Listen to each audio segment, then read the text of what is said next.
40 jours pour écouter la voix du Seigneur. 40 jours pour se rapprocher de Dieu. La mission évangélique Chapelle de l'Excellence des Nations Internationales vous présente 40 jours de jeûne et prière. Un temps de restauration, un temps de délivrance, un temps de transformation. Thème: je l'attirerai dans le désert, je parlerai à son cœur et je lui donnerai son trésor. Orateur: le bishop Sylvain. Tous à l'auditorium de la Chapelle Bonhoumé, situé au rond-point de Cap-Nord, de 18h à 20h, à partir du lundi 23 septembre au mardi 1er novembre 2024. Infoline +225 01 02 02 83 81. 40 jours pour écouter la voix du Seigneur. 40 jours pour se rapprocher de Dieu. La mission évangélique Chapelle de l'Excellence des Nations Internationales vous présente 40 jours de jeûne et prière. Un temps de restauration, un temps de délivrance, un temps de transformation. Thème: je l'attirerai dans le désert, je parlerai à son cœur et je lui donnerai son trésor. Orateur: le bishop Sylvain. Tous à l'auditorium de la Chapelle Bonhoumé, situé au rond-point de Cap-Nord, de 18h à 20h, à partir du lundi 23 septembre au mardi 1er novembre 2024. Infoline +225 01 02 02 83 81.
Regarde la salle même.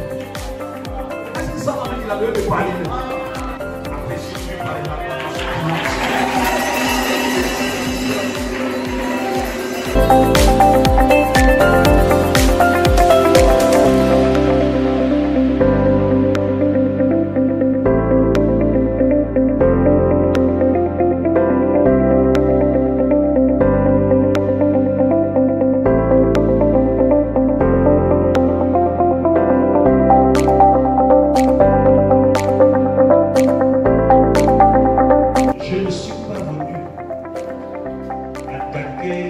les démons que Rodolphe a déjà détruits dans ta vie.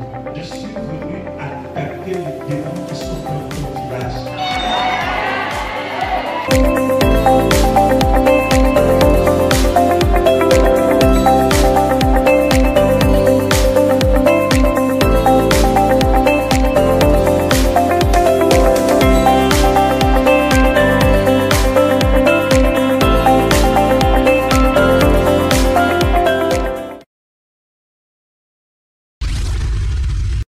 De retour sur ce plateau, Bishop Sylvain Adzang, ministère de l'Esprit et de la Justice, il est situé du côté du Gabon, il est de passage En Côte d'Ivoire, nous sommes restés suspendus au thème de la semaine, de cette semaine. Avant-hier déjà, on avait commencé un thème et bien évidemment, on n'a pas pu terminer ce thème-là. On va finir aujourd'hui la différence entre l'homme et l'homme de Dieu dans la maison. Il avait dit avant-hier, lorsqu'il était en train d'intervenir, c'est là qu'on avait chuté, il a dit, les hommes ne savent pas faire la différence, les hommes de Dieu ne savent pas faire la différence entre être l'homme à la maison et homme de Dieu. C'est là qu'on avait terminé. N'est-ce pas, papa? Oui, c'est toi. Voilà, on est avec toi. On peut récapituler juste un peu pour revenir après à la Mais en fait, on avait parlé un peu le phénomène de stérilité aujourd'hui qui se retrouve un peu dans la vie de plusieurs hommes de Dieu. Et nous avions constaté aujourd'hui que la victimisation qu'on retrouve au sein des églises est due à ce que certains hommes de Dieu oublient de faire une séparation entre un homme de Dieu et un homme de famille. Ce qui fait en sorte que certains foyers sont abandonnés au profit d'exercice du ministère. Et on retrouve aujourd'hui certaines femmes qui ne font pas d'enfants ou bien celles qui ont réussi à faire des enfants. Ces enfants ne sont pas encadrés afin de succéder au ministère de leur papa. Donc, je peux, c'est juste une petite conclusion. On va continuer. Oui. Voilà. Bon, maintenant, le vrai problème, donc, quand on parlait la dernière fois, c'est pourquoi les hommes de Dieu aujourd'hui ne font pas la différence entre être un homme et être un homme de Dieu. Voyez-vous, Jésus-Christ, lui-même, il a fait une très grande différence. La Bible dit, il était Dieu. Il n'a point regardé son égalité avec Dieu. Il s'est rabaissé devenant semblable aux hommes. Il s'est comporté comme un homme. Il a vécu comme un homme. Et il faut savoir que nous avons deux missions sur la terre en tant qu'hommes de Dieu. Nous sommes hommes de Dieu, nous sommes loin pour bénir la nation et impacter les hommes. Mais ce que nous oublions, c'est qu'en tant qu'hommes, nous avons un ministère important à exercer au sein de nos familles. Et c'est ce ministère qui prend vraiment une grande blessure, une grande infirmité, parce que beaucoup de pasteurs sont dans leur foyer comme des pasteurs, alors qu'ils ne sont pas des pasteurs dans le foyer. Donc, et ce qui favorise aussi cela, c'est aussi des mamans pasteurs. C'est notre faute? Un peu. C'est la faute de la femme? À 10% ou à 20%. À 20%. Oui. Non, c'est pas à 80%. C'est pas à 80%. Ne sont pas la femme. Voilà. Comme on n'a pas. Pour les 20% alors. Voilà, je commence par les 20%. Voyez-vous, les pasteurs qui se marient aujourd'hui, regardez dans le monde évangélique de manière générale. Toutes les mamans appellent leur mari pasteur, papa. C'est quoi ça? Non, mais ça, c'est à l'église. Non, je dis dans la maison. Ah, elle appelle papa aussi à la maison. Et... Interrogez, faites le micro. On nous dit en fait que c'est un signe de soumission et que dans la Bible, Sarah aurait appelé son mari mon Seigneur. Donc en disant papa ou bien chose. Bon, regardez-moi droit dans les yeux. Okay. Au moment où Sarah appelait Abraham son Seigneur, elle était stérile. Elle est stérile. Il faut que vous compreniez quelque chose. Abraham était son Seigneur, c'était le ministère. Il était appelé à avoir une postérité. Nous, nous sommes appelés à avoir un ministère. Dans la maison, c'est un monsieur, c'est un papa. Lorsque vous commencez à appeler votre mari papa, papa, pasteur, bishop, vous christianisez la chambre qui est le lieu saint. Et beaucoup de personnes aujourd'hui ont christianisé le lit conjugal. Et permettez-moi de vous donner ces expressions. Ça fait plus de 30 ans que je prêche l'évangile. Aujourd'hui, l'impuissance sexuelle se retrouve dans la majorité des hommes de Dieu aujourd'hui. Pourquoi? Ils s'investissent trop dans le ministère. Il fait des voyages, il va aller faire la guérison, mais il ne passe pas une véritable vie familiale. Parce que la vie se construit dans le foyer. La vie se construit dans la maison. Comment pouvez-vous être une grande bénédiction pour les autres et vous n'êtes pas à la maison? Et le diable est très intelligent. Dès l'instant qu'un homme de Dieu s'engage pleinement dans son ministère en laissant la maison, qu'est-ce qui va se passer? Le diable peut venir frapper à la maison. Vous connaissez toute l'histoire de David dans 1 Samuel chapitre 30. Lorsqu'il est parti en guerre, on est venu derrière lui. Qu'est-ce qui s'est passé derrière lui? On a tout pris, on a pris ses femmes, ils sont partis. Et les pasteurs, on se retrouve aujourd'hui à double combat. Pourquoi? Il y a un combat que nous favorisons parce que nous délaissons notre rôle en tant qu'homme. Un pasteur qui est à la maison, dans sa maison, il n'est pas pasteur, il est papa. Appelez les pasteurs par leur prénom, par les noms d'amour, à laisser les histoires, papa, oh, grand homme de Dieu. Ça là, vous savez que la parole Vous savez, vous prêchez dans les églises que la parole impacte.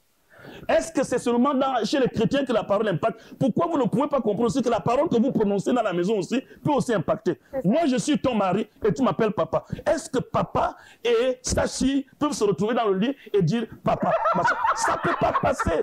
Ça va me fatiguer. Mais ça fatigue les histoires. Et c'est ça le vrai problème. Vous ne vous rendez pas compte. C'est un sujet qu'on n'aborde pas.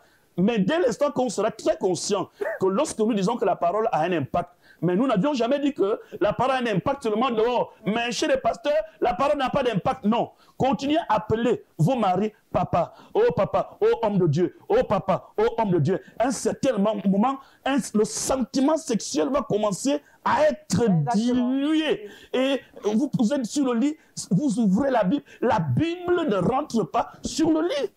La Bible ne rentre pas sur le lit. Ah ouais, ah, ça c'est fort. Hein. Le lit conjugal appartient. Regardez aujourd'hui, je vais vous dire aujourd'hui, même en matière de divorce. Où est-ce qu'on retrouve plus de divorces aujourd'hui? Chez les chrétiens. C'est chez nous. Il faut préciser les pasteurs, chez les bishops, les archibishops. Je dis, ça fait plus de 35 ans que je prêche l'évangile. Je vous parle des réalités que je vois et que je vis. À votre avis, c'est dû à quoi? C'est dû à tout ce que je suis en train de vous expliquer aujourd'hui. Nous pensons que notre grande récompense est liée à ce que nous impactons les gens dehors. Mais nous oublions que notre première église, c'est notre maison, c'est notre épouse, ce sont nos enfants. C'est à eux que nous devons présenter à Dieu sans tache ni rien. Ce n'est pas les fidèles. Il dit que c'est à ta femme que tu dois présenter à Dieu sans tache, ni ride, ni rien de semblable. Mais comment tu vas présenter ta femme à Dieu? Tu es dans les croisades aux États-Unis. Parfois, ta femme n'est même pas là. Après croisade, tu vas en retraite, tu reviens, tu es fatigué. Dès que tu rentres, tu dis non, Dieu est en train de me parler. Comment Dieu va te parler? Ta femme est allongée, t'as attendu pendant des mois et toi, tu cherches toujours l'inspiration. La seule inspiration qu'on doit avoir sur le lit, c'est comment faire plaisir à sa femme. C'est ça. D'accord. Ça, c'est les 20%. Donc, c'est quand on dit papa. Non, oui, c'est justement, j'ai sauté, j'ai fait une transition rapidement sur les hommes, sur l'abandon du ministère et sur le fait de vouloir transposer notre spiritualité et notre onction dans la maison.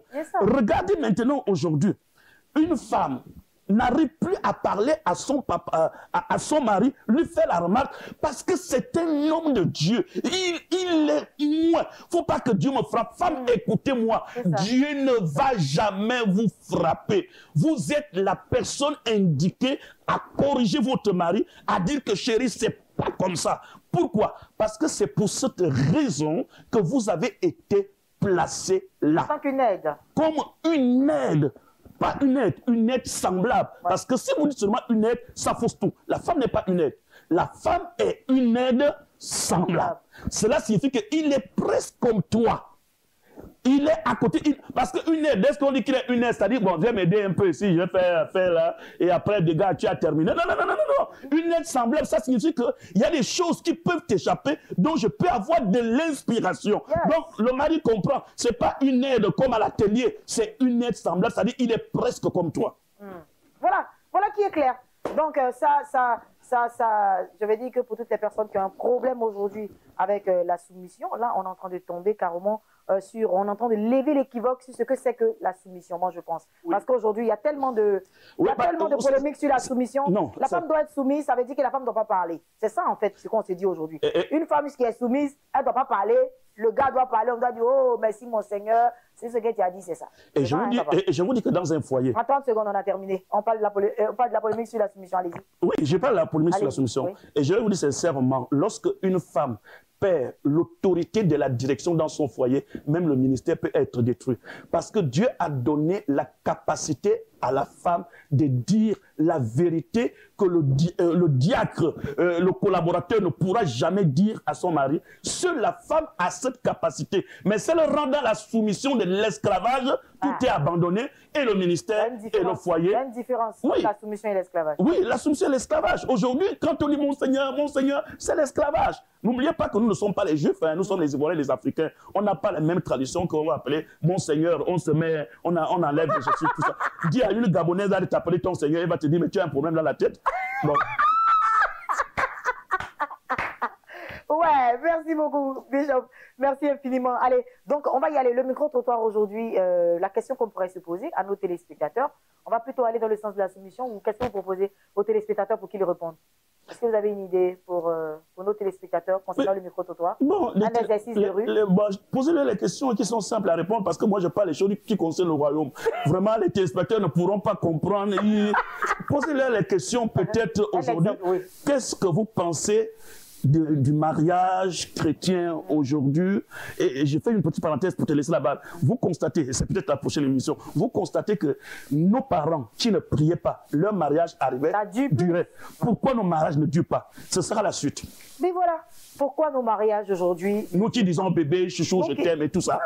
Mon cœur, je n'arrive pas à dormir, je t'aime. Ma mère n'a jamais dit bébé, mon cœur, mais elle a fait 50 ans de mariage. Les bébés, les cocos, je n'arrive pas à dormir, tu m'étouffes, l'amour m'envahit. C'est 2 ans, le mariage n'est plus là. Quel est le vrai problème? Ce sera la suite. Allez, la question reste posée. On va y aller dans les rues. Nous, on part dans les rues là maintenant pour demander aux gens quel est le vrai problème. Pourquoi aujourd'hui nos mariages ne durent plus? Surtout nous qui disons bébé, coco, chérie, voilà, tu m'étouffes, ouais, ton amour.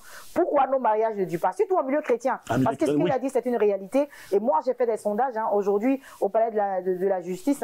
Le taux de divorce en milieu chrétien est plus élevé. Nous sommes maintenant à égalité avec ceux qui se disent qu'ils ne connaissent pas Christ. Ce n'est pas normal, il y a un problème. Pourquoi aujourd'hui nos mariages ne durent pas? On y va dans les rues. Entre-temps, on prend également ton opinion en 30 secondes. Bon. Pourquoi aujourd'hui nos mariages ne durent plus?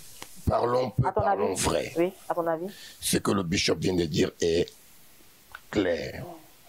Il n'a pas parlé un gros français. Il a expliqué des choses terre à terre. La différence entre un homme de Dieu à l'église et à la maison. Je pense que le message est clair. Il est passé. Et je suis d'accord avec vous.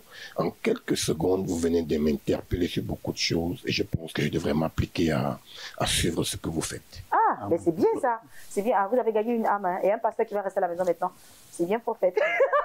Dans les rues avec Sarah Bradley et toute l'équipe, bien sûr, pour recueillir des propos de nos téléspectateurs. Et juste après, nous allons y aller pour recevoir quelques invités. Bishop, bon retour au Gabon. On espère vous retrouver en bonne santé, encore pour parler encore de d'autres sujets. On a été richement bénis. Et puis, bien évidemment, pour toutes les personnes qui veulent bien évidemment joindre l'homme de Dieu, il est au 00241 au 66 71 92 22. Je reprends, 00241 66 71 92 22. Il est du ministère de l'Esprit et de la justice du Gabon.